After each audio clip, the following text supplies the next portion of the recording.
بسم اللہ الرحمن الرحیم۔ السلام علیکم ورحمۃ اللہ تعالی وبرکاتہ۔ میں قاری محمد حسیب آپ کی خدمت میں حاضر ہوں قرآن کریم مبارک کا پیغام لے کر۔ آج میں آپ کو سورہ والتین کا پیغام انشاءاللہ پہنچانے کی کوشش کروں گا، جو کچھ اللہ تبارک و تعالیٰ نے اس سورہ مبارک میں فرمایا ہے۔ یہ 30ویں پارے میں ہے اور اس کا سورہ نمبر جو ہے اس قرآن شریف میں 96 لکھا ہے اور دوسری قرآن شریف میں 95 لکھا ہے سورہ نمبر۔ تو یہ ہے سورہ نمبر۔ آپ لوگوں نے تو اسے بہت بار پڑھا ہوگا اور پڑھتے ہیں، ہمارے بھائی ہم بھی پڑھتے ہیں، لیکن اصل مقصد یہ ہے کہ یہ قرآن جو ہے اللہ نے جو ہم لوگوں کو عطا فرمائی ہے وہ اس لیے عطا فرمائی ہے کہ ہم اس کو پڑھنے کے ساتھ ساتھ سمجھیں بھی اور سمجھنے کے ساتھ ساتھ اس پر عمل بھی کریں، اور جو اللہ کے پیغامات ہیں سمجھنے کے بعد ہم دوسروں تک بھی اللہ کا پیغام پہنچائیں، یہ مقصد ہے۔ تو سورہ والتین مبارک میں جو ہے 8 آیتیں ہیں۔ پہلی آیت مبارک اللہ تبارک و تعالیٰ جس میں فرما رہا ہے، بسم اللہ الرحمن الرحیم، والتین والزیتون وطور سینین۔ یہ اللہ تبارک و تعالیٰ نے، والتین ایک پھل ہے جو لوگ جانتے ہیں، وہ سمجھتے ہیں، گولک کی شکل کا ہوتا ہے، اور والزیتون بھی ایک پھل ہے، یہ بھی لوگ جانتے ہیں، جو بابرکت ہے۔ وطور سینین، وطور سینین سے مراد یہ ہے کہ یہ ایک طوا میدان ہے جہاں اللہ تبارک و تعالیٰ موسیٰ علیہ السلام سے ہم کلام ہوتے تھے۔ یہ اس میدان کا ذکر، اس طوا پہاڑی کا ذکر اللہ تبارک و تعالیٰ نے اس میں کیا ہے اور اس کی قسم کھائی ہے۔ والتین والزیتون وطور سینین، پھر اس کے آگے کی آیت مبارک ہے جو وہذا البلد الامین۔ اللہ تبارک و تعالیٰ نے یہ 4 مقدس چیزوں کی قسم کھائی ہے، اور کس لیے کھائی ہے یہ آپ کو بتانا ضروری ہے، اور آپ کو یہ سمجھنا بھی ضروری ہے۔ دیکھیے، کوئی بات جب کہی جاتی ہے عام طور پر تو وہ انسان مان بھی لیتا ہے، کبھی کبھی نہیں مانتا ہے، لیکن جب کسی چیز کی حلف دی جاتی ہے تو پھر وہ مان لیتا ہے کہ یہ بات یقیناً سچ ہوگی، اور اگر یہ جھوٹا ہے تو پھر اللہ کی اس پر لعنت ہوگی، یا اللہ کی اس کی پکڑ ہوگی اللہ کی۔ تو اس لیے اللہ تبارک و تعالیٰ اپنے اتنا جو شان والا ہے، اتنا سب چیزیں اسی کی ملکیت میں ہیں، وہ رب العالمین یہ ان 4 مقدس چیزوں کی قسم کھا رہا ہے، پروردگار عالم، اور وہ قسم کیوں کھا رہا ہے یہ آپ کو سمجھنا ضروری ہے۔ اللہ تبارک و تعالیٰ نے فرمایا، یہ جو وہذا البلد الامین ہے، یہ وہذا البلد الامین بھی سمجھ لیجئے، یہ اس بات سے مراد ہے مکہ مکرمہ، جو کہ عربی میں پرانے شہر کو بلد کہتے ہیں، تو یہاں پر آیا ہے وہذا البلد الامین۔ امین یعنی امن والا شہر، امن والی جگہ، وہ ہے مکہ۔ تو اللہ تبارک و تعالیٰ نے، رب العالمین نے یہ قسم کھائی 4 مقدس چیزوں کی، انسان کی خصوصیات کو بیان کرنے کے لیے، کہ انسان کو جو ہم نے بنایا ہے تو ایسے نہیں بنایا ہے، مطلب انسان کو خود یہ سوچنا چاہیے کہ اللہ تبارک و تعالیٰ نے جو مجھے پیدا کیا ہے، جو بنایا ہے، جو میری تخلیق کی ہے، جو میری سوچ اور سمجھ ہے، وہ کوئی ایسی ویسی نہیں ہے۔ سوچ سمجھ سے مراد یہ ہے کہ اچھا کیا ہے، برا کیا ہے، یہ اس کو پتہ ہوتا ہے، لیکن اس کے باوجود بھی اپنے ذاتی خواہشات کی وجہ سے وہ مجبور ہوتا ہے کرنے پر، یا اس کی خواہشیں ہوتی کرنا، یہ ایک الگ بات ہے۔ لیکن کل ملا کر کے کہنے کا مقصد صرف اتنا ہے کہ اللہ تبارک و تعالیٰ نے ان 4 مقدس چیزوں کی قسم کھا کر کے کہا ہے۔ یہ آگے کی آیت مبارک میں اللہ نے فرمایا کہ لَقَدْ خَلَقْنَا الْإِنسَانَ فِي أَحْسَنِ تَقْوِيمٍ۔ لَقَدْ خَلَقْنَا الْإِنسَانَ فِي أَحْسَنِ تَقْوِيمٍ، یعنی اللہ تبارک و تعالیٰ نے فرمایا کہ میں نے انسان کی تخلیق بہت اچھی کی، بہت اچھا پیدا کیا، بہت اچھا بنایا۔ انسان کا ذکر اللہ نے یہاں کیا، یہاں کسی خاص قبیلے، کسی خاندان یا کسی قوم، کس مذہب کا ہے، اس کا ذکر اللہ تبارک و تعالیٰ نے کیا، انسان کا ذکر کیا ہے، کیونکہ یقیناً انسان واقعی میں اللہ تبارک و تعالیٰ نے جو اسے بنایا ہے وہ بہت عظیم چیز ہے، یقیناً یہ اللہ تبارک و تعالیٰ نے قسم کھائی ہے، اسے آپ کو ماننا پڑے گا کہ اللہ تبارک و تعالیٰ نے انسان کو بہت عظیم اور بہت اچھا بنایا ہے اپنی طرف سے۔ لیکن اب اس میں انسان نے کیا کیا؟ اب آگے دیکھیے اللہ تبارک و تعالیٰ نے جو فرمایا ہے۔ اب آگے اللہ تبارک و تعالیٰ فرما رہے ہیں کہ ثم رددناہ اسفل سافلین۔ اب یہ آیت مبارک جو اللہ نے فرمائی، یہ انسان کی ذاتی خواہشات، خود غرضی سے مراد یہ ہو جاتی ہے یہاں پر کہ جو بھی انسان اگر اپنی خود غرضی میں مبتلا ہو گیا، یعنی ثم رددناہ اسفل سافلین، اللہ نے فرمایا کہ میں نے اس کو بہت اچھا بنایا لیکن یہ اسفل سافلین میں چلا گیا۔ اسفل عربی زبان میں نچلے حصے کو کہتے ہیں، سافلین یعنی بہت ہی گرا ہوا درجہ۔ تو اللہ نے فرمایا کہ یہ اپنی ذاتی خواہشات کی بنیاد پر بالکل گر گیا۔ اب یہ گر کیسے گیا یہ بھی آپ کو یہاں پر واضح ہو جائے تو زیادہ بہتر ہے۔ یہ گر اس طریقے سے جاتا ہے کہ جو انسان کسی کی امانت اس کے پاس رکھی جائے، اس میں خیانت کر دے، یا پھر جو ہے کسی کے ساتھ کوئی کاروبار وہ کر رہا ہے، یا کسی سے وعدہ کیا کہ جو کاروبار ہم دونوں مل کر کے کریں گے اس میں جو ہم کو منافع ہوگا اس میں ہم آپ کو بھی آدھا دیں گے، لہٰذا یہ پیسہ یہاں پر لگ رہا ہے، آپ پیسہ مجھ کو دے دیجئے۔ ٹھیک ہے، اس کے دوست نے یا اس کے عزیزدار نے یا اس کے بھائی نے اس کو وہ رقم دی کہ چلو بھائی یہاں تجارت ہوگی تو ہمیں فائدہ ہوگا، لیکن جب فائدہ دینے کی باری آئی تو اس کی جیب میں چونکہ وہ رقم چلی گئی فائدے کی، اب اس کو دینا گراں گزرنے لگا، اب وہ دینا نہیں چاہتا ہے اس کو۔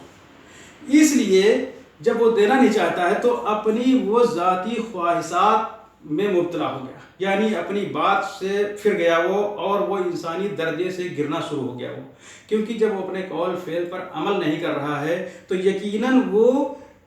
انسان کہلانے کے حقدار نہیں ہوتا ہے۔ لوگ کہتے بھی ہیں کہ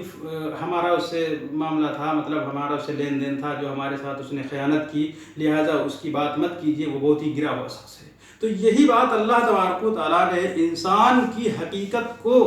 بیان کر دی اپنی کتاب کریم کے اندر کہ اس طرح سے جو لوگ ہوتے ہیں جو امانت میں خیانت کرنے والے یا اپنی ذاتی مفاد کے لیے گر جانے والے۔ اب اس میں ایک تو مثال یہ ہو گئی کہ کاروبار، دوسرا ایک یہ ہو گیا کہ معاشرتی ذمہ داری، یعنی کہیں سے اگر آپ ان کو کوئی ذمہ داری دے دیتے ہیں، یہ سوچ لیجیے کہ محلے کا یا کسی کمیٹی کا ان کو صدر بنا دیا جائے، تو ظاہر سی بات ہے جب وہ کمیٹی کے صدر ہو جائیں گے، ذمہ دار ہو جائیں گے تو لوگ ان کے پاس زیادہ ملے جلیں گے، اور خاص طور کے سیاست والے لوگ جو الیکشن لڑتے ہیں۔ اب وہ کیا کریں گے کہ بھائی یہ سوچیں گے کہ ان کے ماتحت اتنے لوگ ان کے ہیں تو یہ جیسا کہیں گے ویسا کریں گے، تو وہ جاتے ہیں اور ان سے کہتے ہیں کہ بھائی آپ ہم کو سپورٹ کیجئے، تو وہ اپنا ذاتی مطالبہ کر لیتے ہیں اور اپنا کام بنا لیتے ہیں، اور عوام سے کہہ دیتے ہیں کہ بھائی ان کو آپ سپورٹ کیجئے اور اپنا ان کو کامیاب کیجئے، فائدہ اپنا لے رہے ہیں، اور کیا کہتے ہیں کہ لوگوں کو جو ان کے اوپر بھروسہ کیا ان کو دھوکہ دے دیا اس نے۔ اب یہاں پر کہنے کا مطلب یہ ہے کہ جب آپ سے وہ لوگ ملے آ کر کے کہ بھائی ہم کو اپنا سپورٹ کیجئے، تو آپ جو ہے وہ جو کمیٹی کے لوگ ہیں یا جو علاقے کے لوگ ہیں یا جو اس صوبے کے یا ضلع کے لوگ ہیں جہاں تک کہ آپ کی ذمہ داری دی گئی ہے، ضلع لیول کی ہے یا پردیش لیول کی ہے یا ملک لیول کی ہے، جیسا بھی ہو، تو اس لیول کے لوگوں میں اور بھی ممبر جو خاص ہوتے ہیں کمیٹی کے، ان کو بلائیے اور کہیے کہ بھائی جو کچھ آپ ہم سے سپورٹ چاہتے ہیں ہم کریں گے، لیکن جو کچھ آپ فائدہ دینا چاہتے ہو ہماری قوم کو یا ہمارے کیا کہتے ہیں کہ جو ہم سے لوگ جڑے ہوئے ہیں جو کمیٹی کے ہیں، تو آپ ان کے سامنے وہ بات کہیے تاکہ گواہ بھی رہیں، اور ذاتی فائدے کی مجھے ضرورت نہیں ہے کیونکہ قوم نے مجھے ذمہ دار بنایا ہے، اس لیے میں قوم کے لیے کام کروں گا، قوم جیسا چاہے گی۔ تو آپ جو کچھ وعدہ کرنا ہے، جو کچھ دینا ہے پڑھائی کے معاملے میں یا جو ہے کاروبار کے معاملے میں یا ملازمت کے بارے میں، جیسا بھی معاملہ ہو جس قابل ہیں آپ، تو وہ کہیں یہ وعدہ صاحب آپ ان کے سامنے کیجئے، اور پورے جو مفاد ہیں یہ قوم کو ملنے چاہیے۔ تو یہ تو ہوئی ایک ایمانداری والی بات جو اللہ نے پہلے فرمایا، جو کہ اچھا انسان میں نے بنایا، یہ اس کے درجے میں آ جائیں گے آپ۔ اور اگر آج کل دیکھ لیجیے آپ جو ماحول چل رہا ہے انسان کا معاملہ کہ بھئی بہت سے لوگ بیچارے بیمار ہیں زیادہ، جن کو کرونا کی شکایت ہے، جن کو نہیں بھی ہے، ہاسپٹل میں جاتے ہیں بیچارے علاج کے لیے، تو ڈاکٹر ان کی کڈنی نکال کر کے بیچ لیتا ہے، وہ بھی تو انسان ہے۔ تو یہ ہیں اسفل سافلین والے لوگ جو انسانوں کی تجارت کرنے سے باز نہیں آ رہے ہیں، مطلب انسان تک بیچ دیتے ہیں۔ ایسے ایسے بھی معاشرے میں اس طرح کے لوگ ہیں، یہ اسفل سافلین والے لوگ ہیں۔ اس طرح کے بہت سے لوگ ہیں، بہت سے معاملات ہیں، کیونکہ قرآن کریم مبارک کی جو آیتیں ہیں وہ ایک بات پر مشتمل نہیں ہوتی ہیں، ان پر جتنی ہی آپ غور و فکر کریں گے انشاءاللہ تعالی اللہ رب العزت آپ کو اتنا ہی اس میں سمجھائیں گے، خود اللہ سمجھاتا ہے۔ اور یقیناً آپ اگر کسی چیز کو نہیں سمجھ میں آتی ہے تو آپ اہل علم سے اس کا ذکر کر سکتے ہیں۔ تو یہ ہو گئی ثم رددناہ اسفل سافلین۔ اب دیکھیے آگے کی آیت اللہ تبارک و تعالیٰ جو فرما رہے ہیں، اس آیت مبارک میں اللہ نے کہا ہے کہ الا الذین آمنوا وعملوا الصالحات فلہم اجر غیر ممنون۔ یہ دیکھیے اللہ تبارک و تعالیٰ نے پھر کہا کہ جو گرے ہوئے لوگ ہیں وہ ٹھیک ہے، ان کا وہ اپنا انجام ہے، وہ اس انجام کو پہنچیں گے وہ، لیکن وہ شخص، وہ انسان بالکل مایوس نہ ہو۔ کیا کیا جس نے؟ کہا الا الذین آمنوا وعملوا الصالحات، جو اپنے رب پر ایمان لایا اور عمل صالح کیا، وعملوا الصالحات کیا، تو اللہ تبارک و تعالیٰ اس کے لیے انعام بھی فرما رہا ہے، دنیا اور آخرت کا انعام فرما رہا ہے کہ فَلَهُمْ أَجْرٌ غَيْرُ مَمْنُونَ، یعنی غیر ممنون۔ اللہ کہہ رہا ہے کہ اس کا اجر ہمیشہ ہمیشہ کے لیے جاری رہے گا، اس کا اجر نہیں روکا جائے گا۔ اللہ تبارک و تعالیٰ فرما رہا ہے کہ فَلَهُمْ أَجْرٌ غَيْرُ مَمْنُونَ، یعنی نہیں منع کیا جائے گا اس کا کوئی اجر، جو یہ کر رہا ہے، جو اس نے عمل کیے ہیں۔ یعنی یہ بات آخرت سے بھی مراد ہے کہ آخرت میں بھی اللہ تعالیٰ اس کو سرخرو کر دیں گے۔ فَلَهُمْ أَجْرٌ غَيْرُ مَمْنُونَ، یعنی اللہ تبارک و تعالیٰ اسے دنیا سے لے کر کے آخرت تک اس کو اس کے کیے کا بدلہ اجر اور ثواب کی صورت میں دیں گے، جو ہمیشہ رہے گا جنت میں انشاءاللہ۔ پھر اللہ تبارک و تعالیٰ دیکھیے آگے پھر اپنی آیت مبارک میں فرما رہے ہیں کہ فَمَا يُكَذِّبُكَ بَعْدُ بِالدِّينِ، فَمَا يُكَذِّبُكَ بَعْدُ بِالدِّينِ، جن لوگوں نے جھٹلایا مجھے، یعنی میرے احکام کو، میرے حکم کو جھٹلا کر کے، اور انہوں نے اپنا کیا کیا؟ کہا الیس اللہ بأحکم الحاکمین۔ یہ یہاں پر سورہ مبارک ختم ہو جاتی ہے۔ اللہ تبارک و تعالیٰ فرما رہا ہے کہ فما یکذبک بعد بالدین الیس اللہ بأحکم الحاکمین۔ اللہ تبارک و تعالیٰ فرما رہا ہے کہ آج جس کرسی پر تم بیٹھے ہو، حاکم بنے ہو،